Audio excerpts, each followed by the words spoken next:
ஆண்டவராகிய இயேசு கிறிஸ்துவின் நாமத்தினாலே உங்களை நான் வாழ்த்துகின்றேன். மறுபடியும் ஒரு புதிய நாளுக்குள்ளாய் நானும் நீங்களும் பிரவேசிக்கும்படியாய் தேவன் நமக்கு உதவி செய்திருக்கின்றார். இந்த நாளின் எல்லா காரியத்திலும் தேவன் தாமே நமக்கு முன்பதாக சென்று எல்லா காரியத்தையும் நமக்காக அவர் சபையாக்கி தர போதுமான தேவனாக இருக்கின்றார். ஆகினாலே தேவனுடைய சமூகத்திலே இந்த நாளை நாம் தொடங்குகின்றோம். காலையிலே எல்லா வேலைகளுக்கும் செல்வதற்கு முன்பதாக தேவனுடைய சமூகத்திலே வந்து, தேவனே, நீர் எங்களை ஒவ்வொரு நாளும் எப்படியாக நீர் பாதுகாத்துக் கொள்ளுகின்றீர், எப்படியாக நீர் வழி நடத்துகிறீர் என்று சொல்லி அவருடைய சமூகத்திலே அவரை நாம் நோக்கி பார்த்து அதற்கு பிற்பாடு நம்முடைய காரியங்களுக்குள்ளாய் நாம் கடந்து செல்லும் பொழுது தேவன் நிச்சயமாய் அந்த நாள் முழுவதுமாய் அவர் நம்மோடு கூட இருந்து நம்மை வழிநடத்தக்கூடிய தேவனாக இருக்கிறார் என்று சொல்லி நாம் விசுவாசித்தவர்களாய் இந்த காலை வேளையிலே அவருடைய சமூகத்திலே நாம் வந்திருக்கின்றோம். இந்த நாளிலும் கூட உங்களோடு கூட சேர்ந்து 18வது சங்கீதத்தின் 35வது வசனத்தை நான் வாசிக்கின்றேன். Psalm 18 verse 35. உம்முடைய இரட்சிப்பின் கேடகத்தையும் எனக்கு தந்தீர், உம்முடைய வலதுகரம் என்னை தாங்குகிறது, உம்முடைய காருண்யம் என்னை பெரியவனாக்கும்.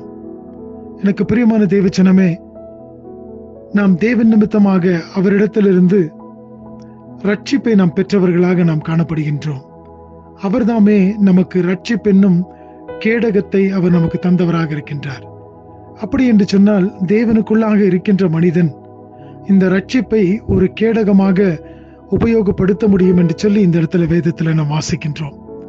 இரட்சிப்பென்னும் கேடகத்தை தேவன் நமக்கு தந்திருக்கின்றார். ஒவ்வொரு நாளும் இந்த பூலோகத்திற்குள்ளாய் நாம் கடந்து செல்லும் பொழுது நம்முடைய வாழ்க்கையில நாம் எடுத்துக்கொள்ளுகின்ற பிரயாசங்கள் எல்லாவற்றிலும் இந்த உலகத்துல நாம் பார்க்கும் பொழுது அநேக விதமான போட்டிகளையும் பொறாமைகளையும் அநேக காரியங்களை நாம் பார்க்கின்றோம். ஆனால் இரட்சிப்பு நமக்குள்ளாக இருக்கின்றபடியினாலே அது நமக்கு கேடகமாக அமைகின்றதாம். அந்த கேடகம் தாமே நம்ம இவைகள் எல்லாவற்றிலும் இருந்து பாதுகாத்து கொள்ள, அதை நாம் தடுத்து நிறுத்த அது நமக்கு போதுமானதாய் காணப்படுகிறதாம். அது மாத்திரமல்ல, உம்முடைய வலது கரம் என்னை தாங்குகிறது. நிச்சயமாய் தேவனுடைய கரம் தானே உங்களையும் என்னையும் தாங்குகிறதாய் காணப்படுகிறது. ஒவ்வொரு நாளும் நாம் துவங்க வேளைகளிலே தேவன் அவருடைய கரத்தை கொண்டு நம்மை தாங்குகிறவராக இருக்கின்றார்.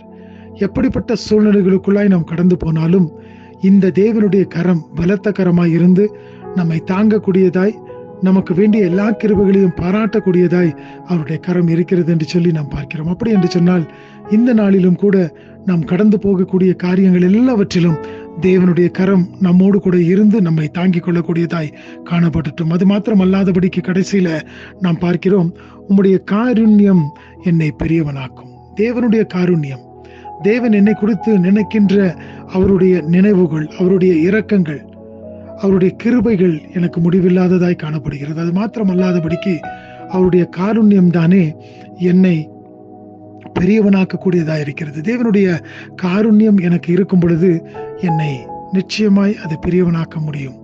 எல்லா விதத்திலையும் என்னை அது நன்றாக வாழ வைக்க முடியும். எனக்கு பிரியமான தேவச்சனமே, இந்த நாளின் கால வேளைக்குள்ளாய் நானும் நீங்களும் வந்திருக்கும் பொழுது இந்த வார்த்தைகள் நம்மை எவ்வளவு தேற்றக்கூடியதாய் காணப்படுகிறது. இந்த நாளுக்குள்ளாய் நாம் போகும் பொழுது, நம்முடைய வேலைகளுக்குள்ளாய் போகும் பொழுது, இந்த உலகத்திற்குள்ளாய் போகும் பொழுது தேவனுடைய வார்த்தைகள் நம்மை தேற்றட்டும். அவருடைய இரட்சிப்பு நமக்கு கேடகமாய் காணப்படுகிறது. அவருடைய வலது கரம் இந்த நாளிலே நம்மை தாங்கக்கூடியதா இருக்கிறது. அது மாத்திரமல்லாதபடி அவருடைய காருண்யம் நம்மை பெரியவர்களாக்குகிறதா இருக்கிறதாம். இவைகள் எல்லாவற்றிற்கும் தேவனுக்கு நாம் நன்றி செலுத்தி இந்த நாளுக்குள்ளாய் கடந்து செல்லுவோம். தேவன் தாமே நம்மை ஆசீர்வதிப்பாராக. ஆமென்.